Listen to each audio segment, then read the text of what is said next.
All right, so we have been covering the Laplace transform, as you may remember. Today we will continue with some examples, and then those examples will illustrate some certain approaches about solving the or finding the Laplace transform, as well as determining the inverse Laplace transform, which is, as I said before, something quite technical in terms of mathematical rigor. Now let's continue with an example, and from this example we will learn a lot of things. The example is as follows. We have a time domain signal x of t to be equal to 3 times e to the minus 2t u of t minus 2 times e to the minus t u of t. So both of these signals are decaying exponentials, and they are right-hand sided. And what is the Laplace transform corresponding to that? So first, let's start by the Laplace transform of each of these individual signals. We have two signals here. It's a summation of two signals. Although we haven't seen the properties yet, we can clearly understand that since x of t is inside the integral form, it's a linear operator. So the Laplace transform of the summation is the summation of the Laplace transforms individually. So what is the Laplace transform of the first component? It is 3 times 1 over s plus 2. So in general, or in short, we can write it like 1 over s plus 2, okay, like this. And the other one is minus 2 over s plus 1.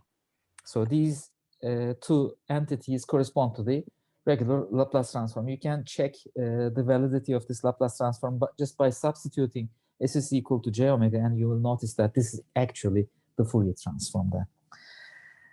All right, but of course, region of convergence is an issue, and the S-plane layout drawing will be critical for answering the question. By the way, you can leave it like this, but it will help us to see some other things, to make some further observations if we can put this summation of two individual first-order Laplace transforms into a single second-order Laplace transform. So if you equate the denominators by multiplying one of them with the other's denominator and this one with the other's denominator, etc., from algebra, as we know, you will find it to be like this. It's not plus 1, it's plus 2. So s minus 1 over s squared plus 3s plus 2 is the combined expression. Let's keep it in mind. Now, regardless the eventual expression, from these two expressions, we can see that this one will correspond to a region of convergence. So now we have to find the region of convergence, of course. That's a critical thing. And the region of convergence of the first term is determined by the pole. Where is the pole? The pole is at s is equal to minus 2, of course, because when s is equal to minus 2, this denominator will become 0, and therefore this whole expression will go up to infinity. So the pole is at s is equal to minus 2, and the region of convergence is determined according to whether the signal is right-hand sided or left-hand sided. And this signal, this part of this signal, 3 times e to the minus 2t u of t is right-hand sided because there is u of t, obviously. So this is right-hand sided, and therefore the region of convergence is to the right of the pole. It's not equals, it's greater than minus 2. So this is the region of convergence expression that can be determined just by looking at 3 over s plus 2 coefficient. What about the other one? Minus 2 over s plus 1. Now that one is also right-hand sided, by the way. The signal corresponding to that is 2 times or minus 2 times e to the minus t times u of t again. Therefore, it's also right-hand sided.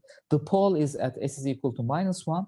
So the region of convergence is real part of S is greater than -1. Now the rest, or the next step from here on is to merge these regions of convergences. And the merging of the regions of convergences is obtained by taking the intersection of these two regions of convergences. Let's draw them and let's find the intersection. So this is the S-plane. It's like sigma and j omega axis, or real axis and the imaginary axis, etc., whichever you may call. And the poles are at -1 and -2. So the left-hand sided thing has a region of convergence in this format. We put a dashed line, and to the right of it is the region of convergence corresponding to real part of S greater than -2, this part. And the other one is, let me draw it in green.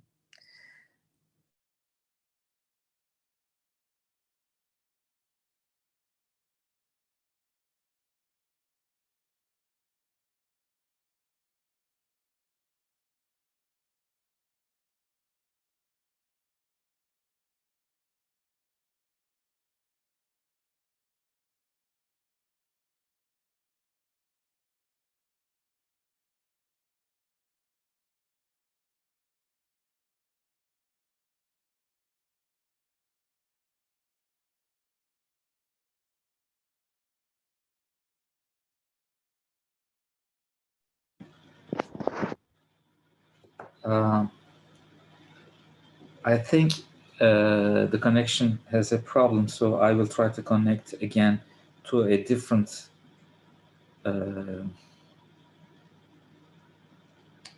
wireless, unfortunately.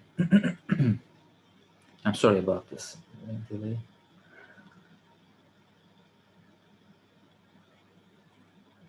So I have to join again to share my screen.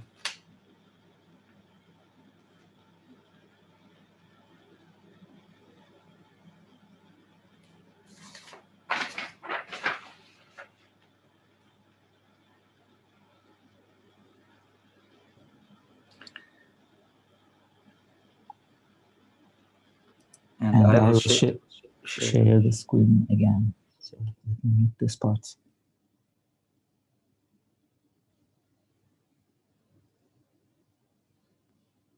All right. All right. Sorry for the interruption. Nowadays, we are still experiencing some problems like that. So I was talking about the dashed or dotted line that I'm drawing, because that line is not included in the region of convergence. As you see, the region of convergence is telling that it's greater than -2. Real part is greater than -2, not greater than or equal to. If it is an equality, then I would draw a solid line. But since it's not included, I'm drawing a dashed line. Now is the right-hand side. So I'm trying to draw this part. And that is greater than -1, this region, the green dashed region. So how do we make an intersection? It's just a set intersection, and the intersection is telling me that this combined thing is actually equal to a set that can be notated as real part of S is greater than -1. Okay, so you have to give me this answer, x of S is equal to this, or this answer, which is equal to the left-hand side, and tell me that the region of convergence is as follows. So you shouldn't leave it as individual regions of convergences of individual components. It's just a combined region of convergence, which is the intersection of regions of convergences. Now, this one by the way, this expression is telling me that although we cannot see it from individual components like this, there is actually a zero of the system as well. At a position corresponding to an S value, x of s becomes zero. That is the zero point of this. And that zero location is at s is equal to 1, because s minus 1 becomes 0 when s is equal to 1. And that it is notated as a very small circle, almost like a dot at 1. Okay, that is the 0. So honestly speaking, the answer that I would expect from you in an examination, if you are to draw something, is the following. You have to indicate the poles at -2 and -1. You have to draw this dashed line, shade this area, and you have to put a 0 here, indicate that it is at 1.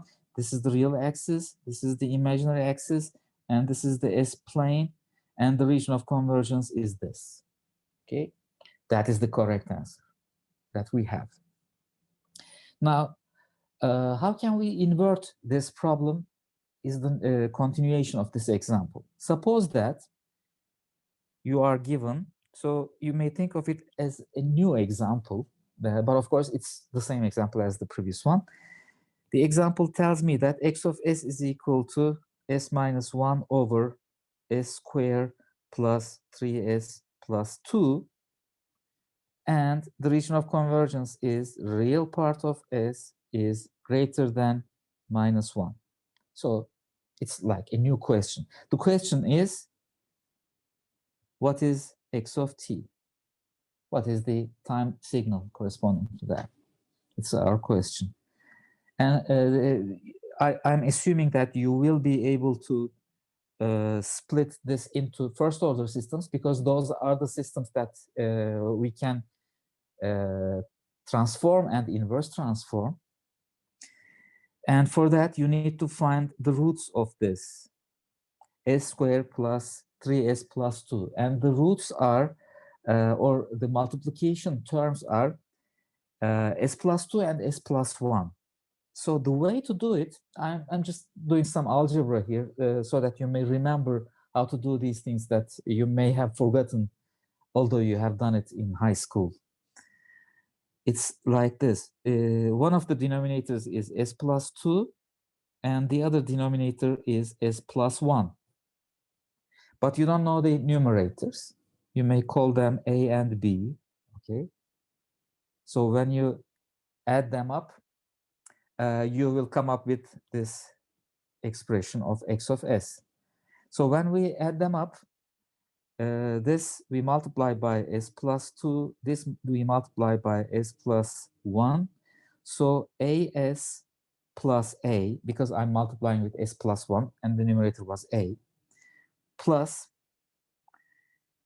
bs plus 2b, okay, over s squared plus, which must be equal to s minus 1 over s squared plus 3s plus 2.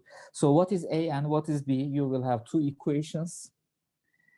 A plus b is equal to 1, because as plus bs is equal to s, so a plus b is equal to 1. And from here, this a plus 2b is equal to -1. A plus 2b is equal to -1. And from here, you will have to resolve for a and b. For example, let us subtract the second from the first. Then it will be b is equal to -2. And then from there, a will be equal to 3. So you will solve it like this. Then you'll replace a is equal to 3 and b is equal to -2. So it will be equal to 3 over s plus 2 minus 2 over s plus 1. So this is x of s. Unfortunately, you have to do this because the first order systems are the systems whose inverses we know. But how do we find the alternative? Which alternative the inverse is? This one has two alternatives. This one has two alternatives. One is left, the other one is right. This one also can be left or right-hand sided. You remember that both the left-hand sided solution and right-hand sided solution may give you the same Laplace transform. So which one do we choose? And for that, we go from here back to this region of convergence. And it is telling me that it is to the right of -1. Now, there are two poles. One of them is at -2, the other one is at -1. And the region of convergence is to the right of -1. And it's the intersection of the corresponding regions of convergences from the first term and the second term. So what is the first term? The first term must also be to the right of -2. So it must also be right-hand sided, because to the right of -2 intersection with to the right of -1 is to the right of -1. So we choose the right-hand sided solution from this one and from this one.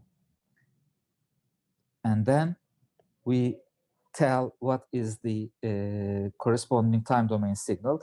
The first one's time domain signal is 3 times e to the -2t u of t. And the time domain from here is -2 times e to the -t u of t. And we combine them and say that x of t is equal to this. Okay, this is how we invert. Now let's experiment a little bit more on this final inversion problem. The same x of s, this is also an example. The same x of s is equal to s minus 1 over s square plus 3s plus 2. But this time the region of convergence is different. Let's say that the region of convergence is real part of s is less than -2. Is this an alternative? Yes, it is. Because at -2 we have a pole, and to the left of -2 could really be the region of convergence. First, you have to, of course, find the splitting of this into first order systems, like 3 over s plus 2 minus 2 over s plus 1. Then we have two poles, again at -1 and at -2. There's also a 0 at 1, but we don't really care about it because it doesn't determine the region of convergence. It has nothing to do with it. This is the real part. This is the imaginary part. And the region of convergence is to the left of -2 here. So we can approximate, not approximate, but we can think and conclude that, of course, it is related with this one. So we have to find a left-hand sided solution from here, because -2 is the pole corresponding to that. How about the other one? The other one must also be to the left of -1, because only then the intersection will be to the left of -2. So this will also generate a left-hand sided solution in time domain. Therefore, the answer is -3 e to the -3t u of -t plus 2 e to the -t. It's not -3t here, excuse me, it's -2t. Let me correct myself. E to the -t u of -t, this one. I can say x of t is equal to this. These are the left-hand sided solutions corresponding to the first term and the second term. And just by looking at the region of the overall region of convergence, I can immediately make this deduction, logical deduction. Now there is a third possibility of the extension of the same example, which is again x of s is equal to, let me write it explicitly now so that I don't need to convert into this first order summations. X of s is equal to this, and the real part of s is less than -1 and greater than -2. All right. So this is also a third possibility. And the situation is like this. The real and imaginary axis. There's a pole at -1, another pole at -2. And the region of convergence is the region in between.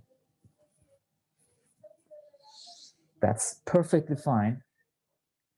But how do we invert for this case? How do we invert to time domain for this region of convergence case? I can see that this one is to the right of -2, so it corresponds to a right-hand sided signal. However, since the region of convergence is to the left of -1, this would give you a left-hand sided signal.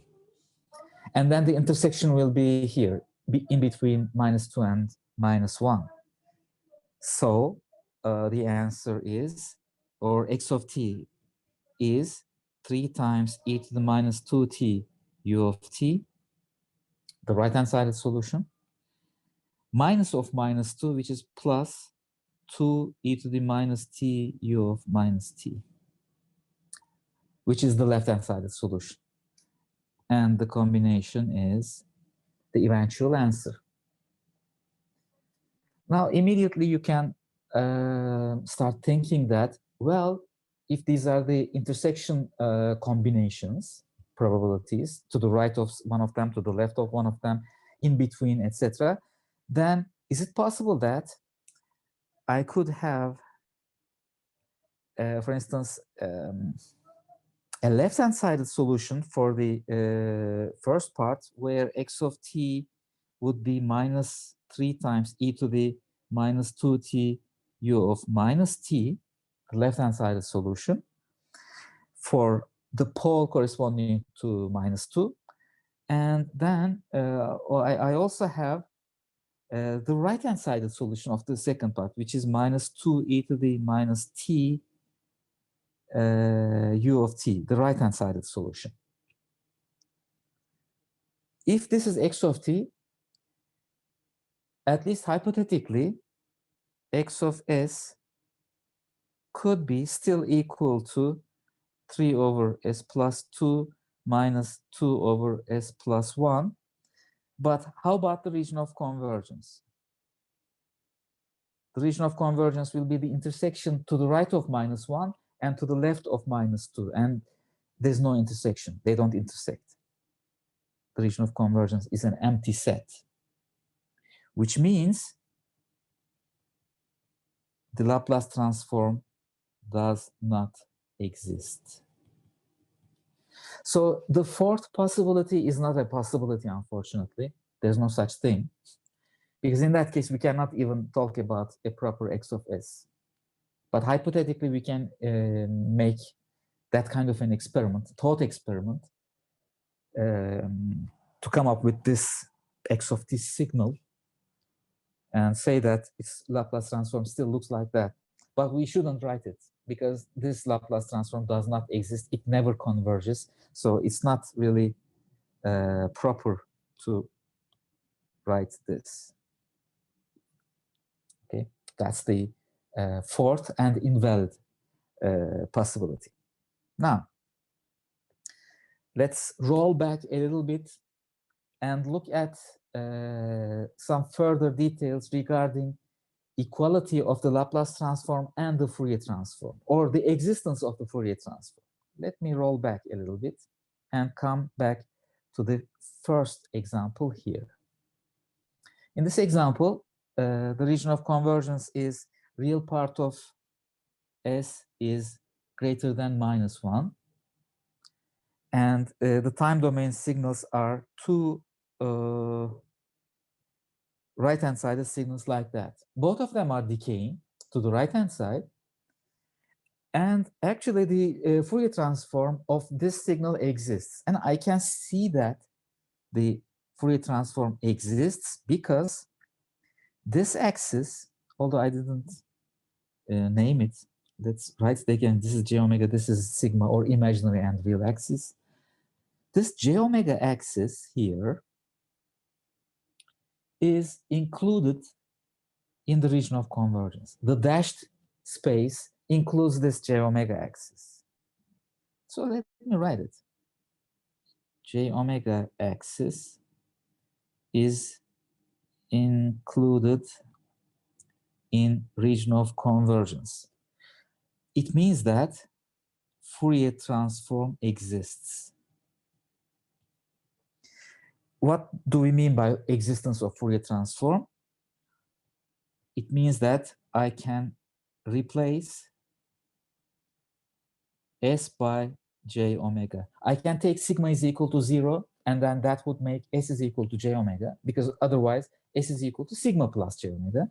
But sigma could be 0, because sigma is equal to 0 cases inside the region of convergence. So I just replace S is equal to j omega and come back to here, to this equation, and write this. Instead of every time I see an S, I write a j omega. So x of j omega can be written as j omega minus 1 over minus omega square plus 3j omega plus 2. So this is the Fourier transform of my signal. And I can write it. The problems arise for the other cases, because look at the second case where the region of convergence is telling me that real part of S is less than -2. Now, the region of convergence is here, and the j omega axis is here. So j omega axis is not included in region of convergence, which is telling me that the Fourier transform does not exist. Which is telling me again that if you try to take the Fourier transform of this signal, this x of t signal, if you're trying to take the Fourier transform of it, according to the Dirichlet conditions, you shouldn't be able to come up with a converging integral from the formula of the Fourier transform. So the Fourier transform integral does not converge, and this signal does not have a Fourier transform. Why? Because of this. We have e to the minus 2t, which is a decaying exponential, but to the left-hand side, to the minus infinity range, from minus infinity to 0, towards minus infinity, it grows indefinitely. It diverges. This one diverges. This one, it also diverges towards the left-hand side, and their combinations actually diverge. We cannot find the Fourier transform, but we can actually find the Laplace transform. The Laplace transform exists. How do we do that? By multiplying all of these things with another exponential. And it will be, since these are all decaying exponential towards the positive side, towards negative side, they increase. So I must multiply these two negatively growing signals with a negatively decaying exponential, which would correspond to the choice of sigma somewhere less than -2. For example, I can multiply by e to the 3t, e to the minus of -3t, in other words. Okay, so I choose sigma to be equal to, let's say, -3. Then these exponentials will be multiplied by, so these are negatively growing exponentials like this. One of them is like this, and the other one is like that. And then I multiply these with a growing exponential, like this.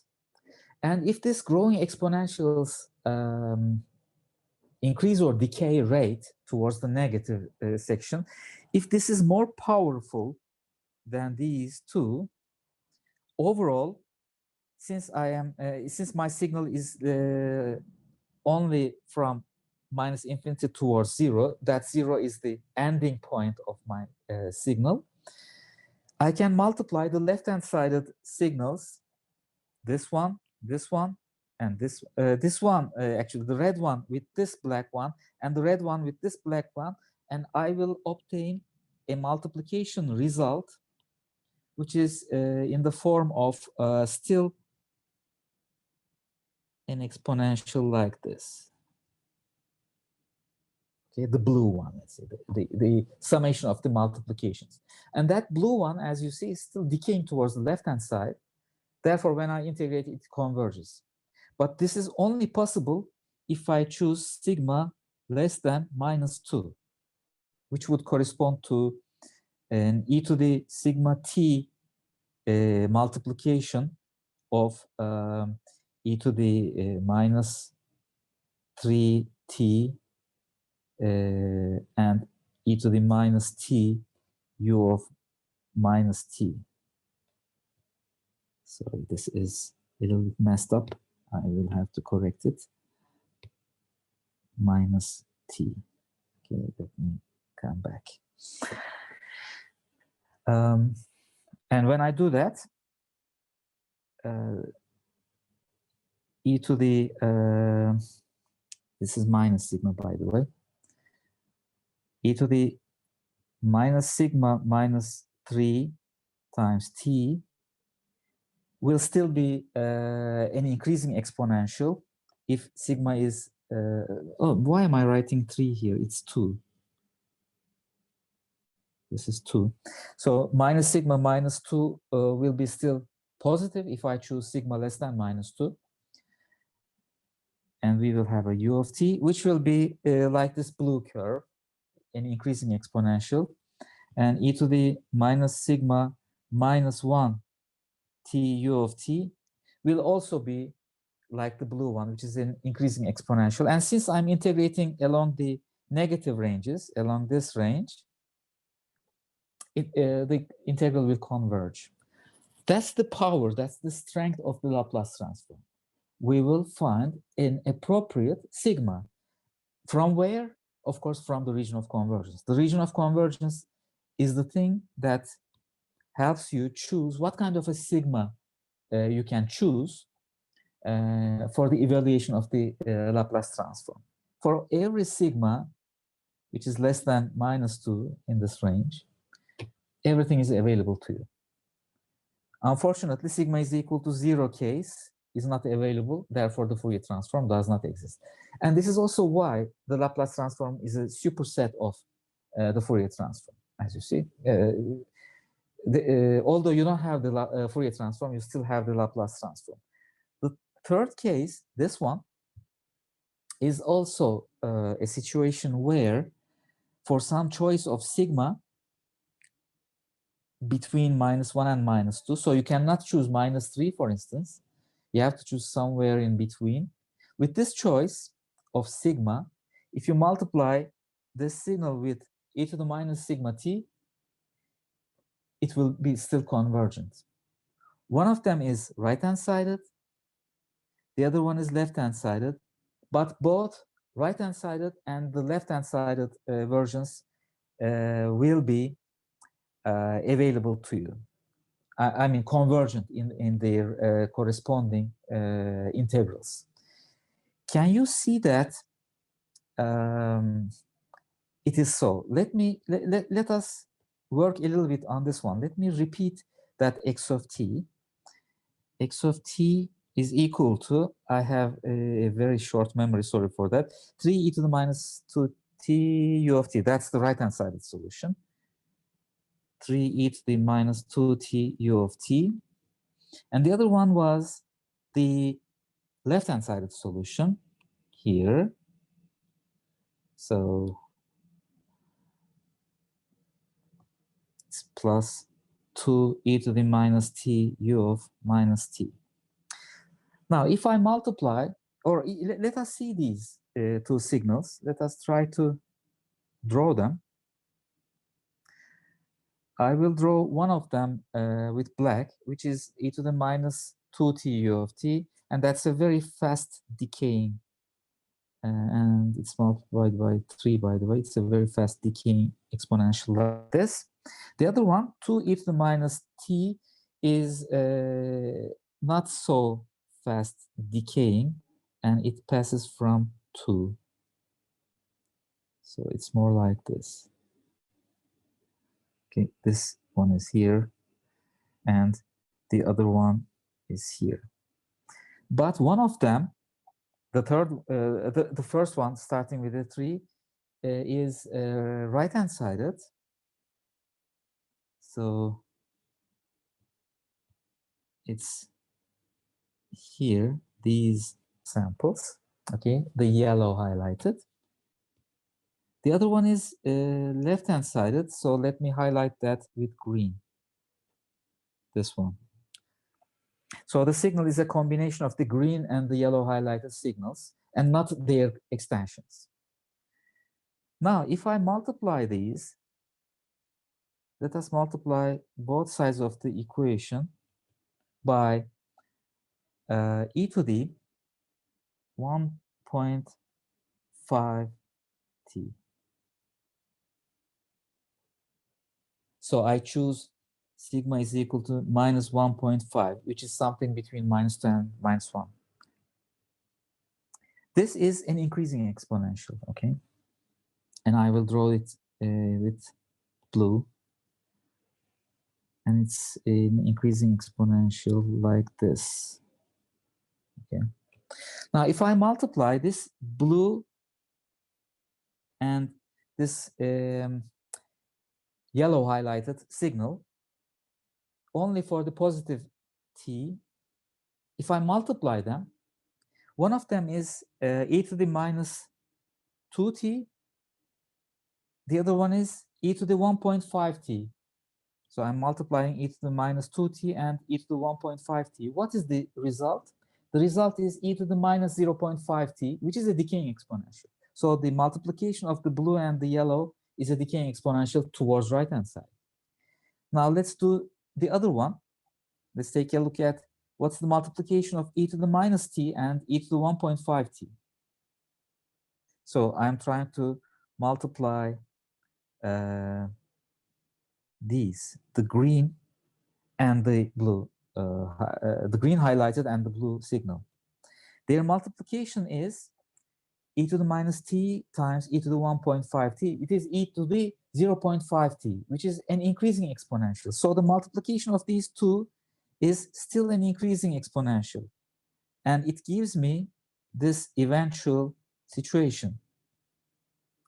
The multiplication at the right-hand side is a decaying exponential. And the multiplication at the right-hand side is an increasing exponential. And overall, it is a convergent integral if you just integrate from minus infinity to plus infinity. All around, it becomes integrable. That's how the strength of the Laplace transform works. There is a proper choice of sigma where you multiply whether the left or the right-hand side. It depends on if the signal is right-hand sided, you are only considering the right-hand sided multiplication. I want to find the sigma in such a way that both the right-hand sided and the left-hand sided exponentials are decaying towards their corresponding plus or minus infinity ranges, which is this thing, okay? That's how the Laplace transform works. Needless to say, even for the last example here, j omega is not included in the region of convergence Therefore, the Fourier transform does not exist. The choice of sigma is equal to 0 is not appropriate.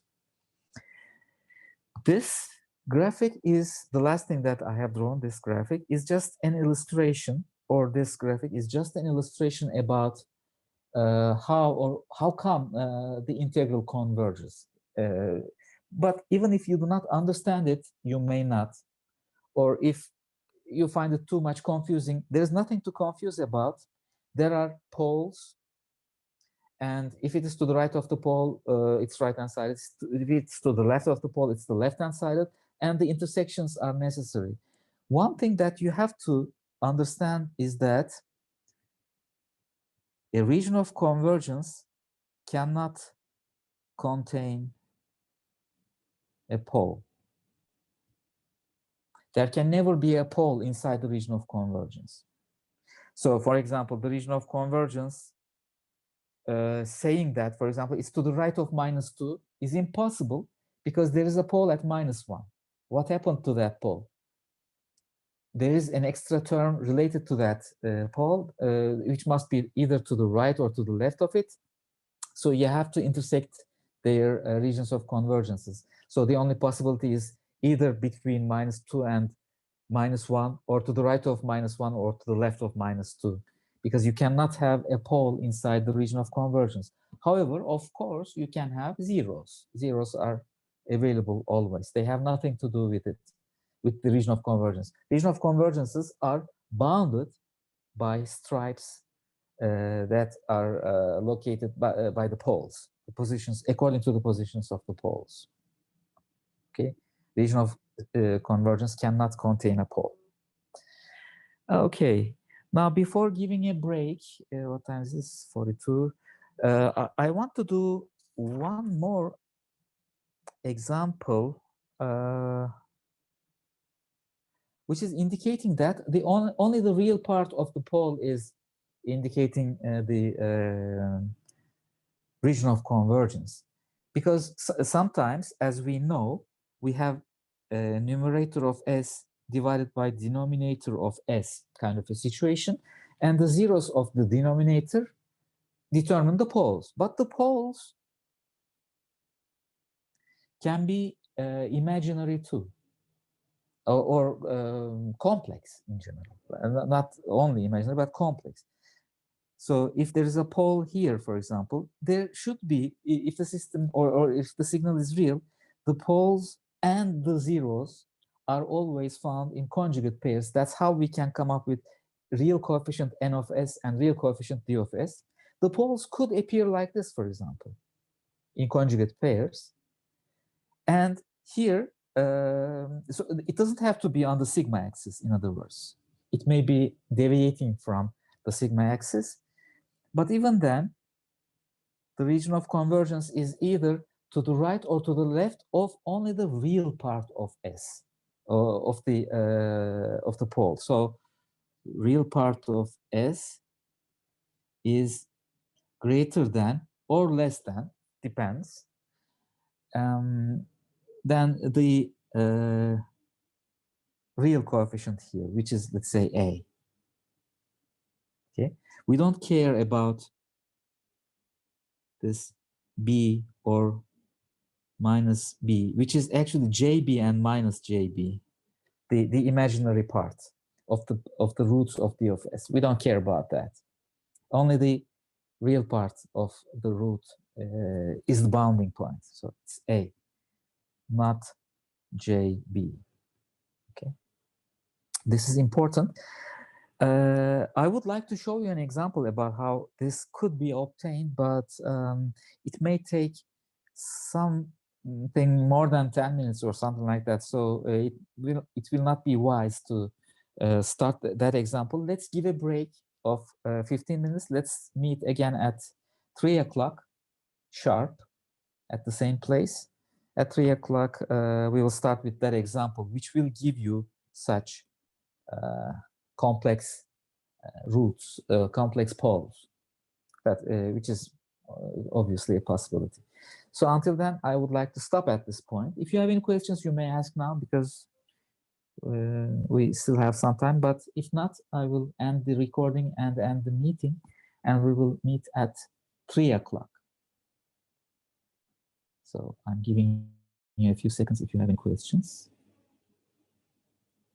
Okay, no questions arrived. So I'm stopping the lecture. Let's meet at 3 o'clock.